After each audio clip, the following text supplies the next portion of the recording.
Hydraulická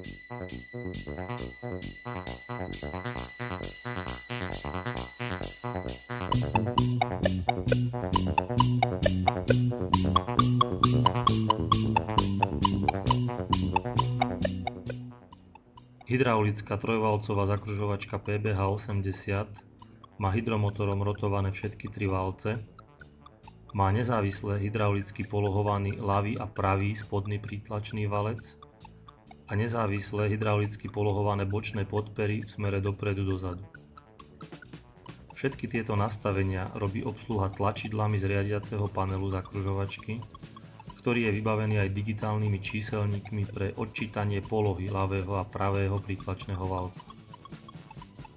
Tieto číselníky umožňujú aj automaticky zastaviť polohovaný valec na troch uložených hodnotách, čo zjednoduší prácu so strojom pri výrobe série viacerých rovnakých kusov.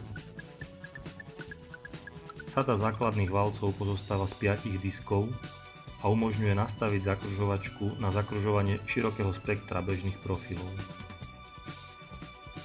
Stroj je vyhotovený pre horizontálne, ale aj vertikálne uloženie.